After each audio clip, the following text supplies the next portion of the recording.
Does that mean you will also have your servant killed once you're done with our job? Darren says.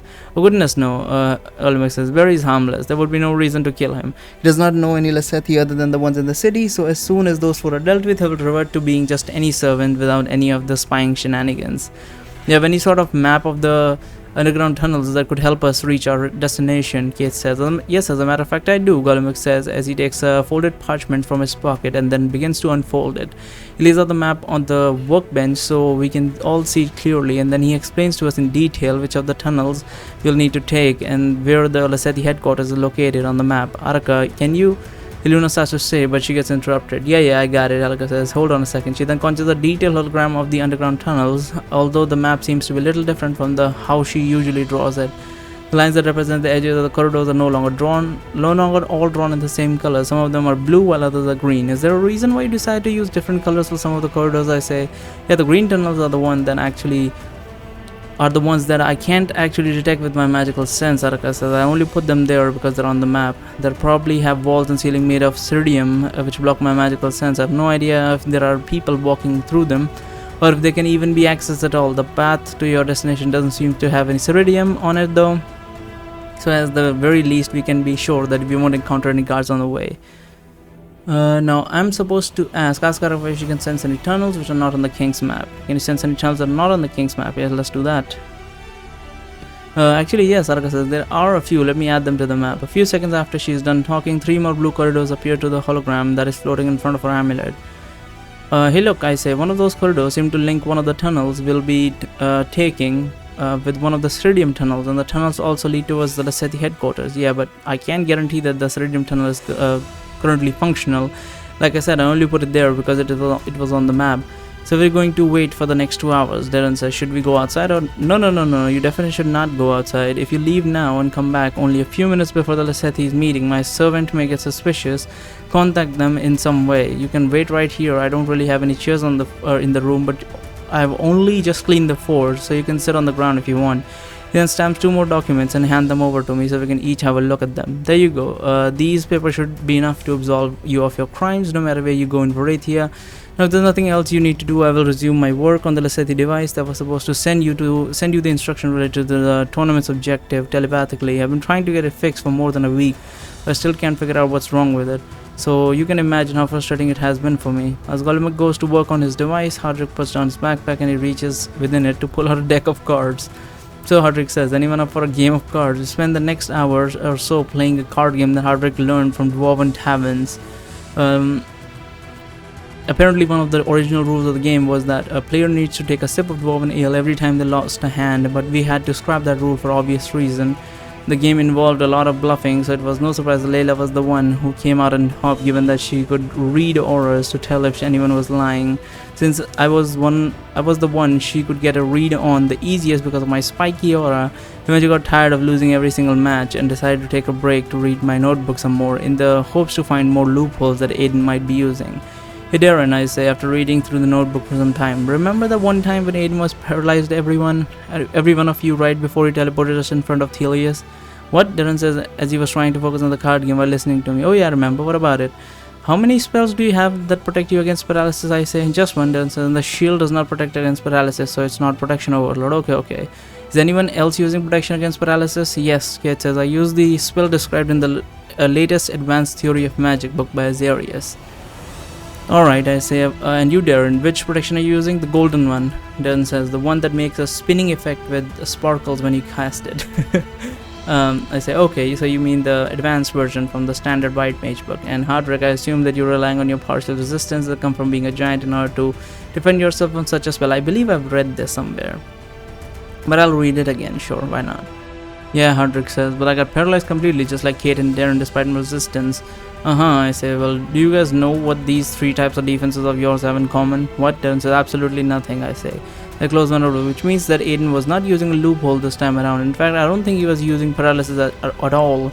Must have been using a completely different type of spell which has the same effect. Remember that time when Kate, a friend, left us all unconscious on the ground? She didn't use sleep spell to do that.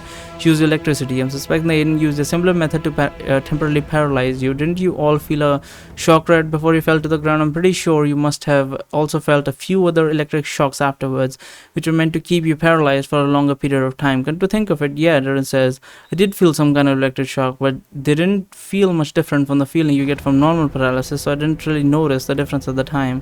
But does that mean that Aiden can use electricity as an element like Kate's friend? I doubt it, I say. The spell that he used seems to have certain rules and limitations. It would not have been the case if he had used you could have used electricity freely as an element. The electric spell that he used to paralyze you felt extremely similar to the spell I had access to back when I had my stat device powered up. So it's likely the same. I don't remember every single detail about it, but it was one of those spells that you could only cast once a day, and I know for sure that one major drawback of the spell was the fact that the area effect was extremely small. I mean, you could pretty much just roll over to the side and the following electric currents would not target you. The only reason why it worked against you was because you three happened to be standing very close together, because you didn't know what kind of spell you were up against.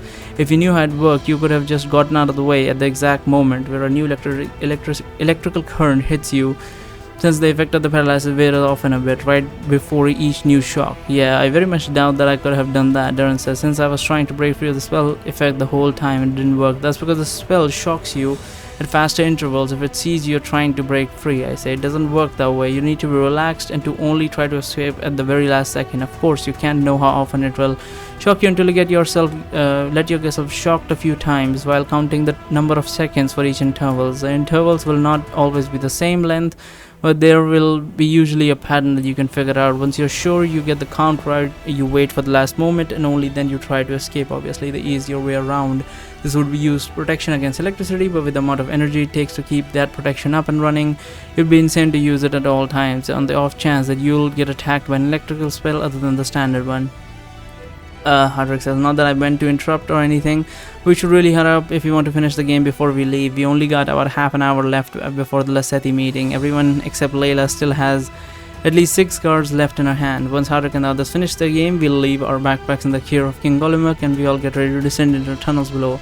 Be careful, Gollumuk says, before we leave. The Lassetti may not be mages, but the highly advanced magical devices make them into a big threat as some of the most skilled participants that have joined this tournament. I would have given you more information about them. Unfortunately, the only thing I know is that the one wielding 2 sides is using electrical attacks, and the function of the other device are still unknown to me.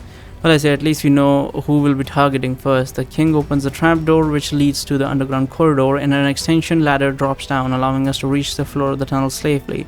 Climb down one by one, and once we all reach the lower level, Gollumuk wishes us luck and he pulls the ladder back up and closing the trapdoor with a loud thump.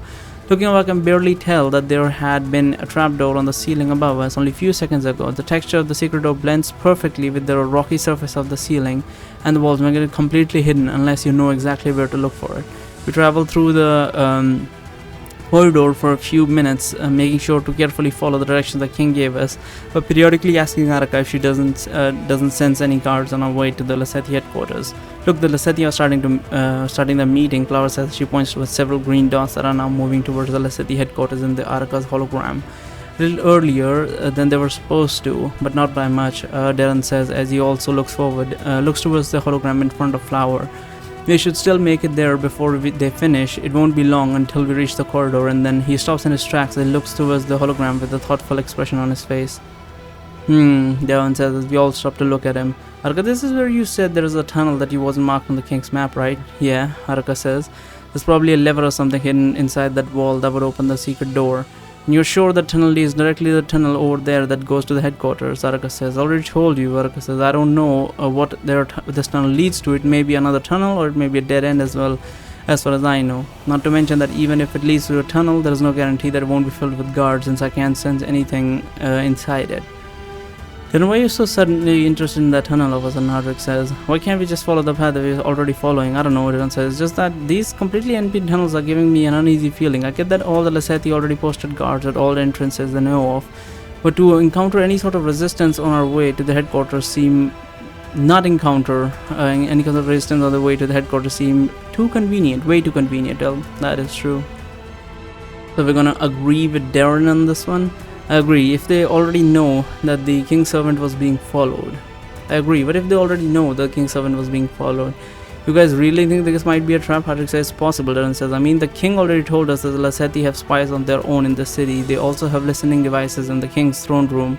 So they know that we went into Gullumic's secret room twice so far. Even if they don't know about the secret trapdoor, they have been pretty careless to leave themselves completely undefended during this meeting. As long as the other corridors lead to where we want to go, I don't have a problem with changing routes, Kate says. But if nobody else is against the idea, then I guess I'll go open the path for us, Hadrick says. Yeah, Darren says. Hadrick heads towards the wall that leads to the secret tunnel. As long as we know which wall leads to the tunnel, finding the secret lever that opens it shouldn't be that. Darren gets to finish his sentence. Hadrick reaches the wall. He punches right through it, making it crumble into pieces. That's ridiculous. Why are you making sound, dude? Seriously, Darren says as he smacks his forehead with the palm of his hand. Do you have to do this every single time? Relax, Hadrick says. The Lassetti are too far away to hear us. What about they have like listening devices here? Well, they could just hear us then. There's no point. And if there really are guards on the other side, it's not like we'd get any way to pass them. It's direct path to the Lassetti headquarters from here, nowhere around. Fine, let's keep going. Darren says. We'll see soon enough if choosing this path was a mistake or not. Found the culprit. This is an achievement here. That's interesting.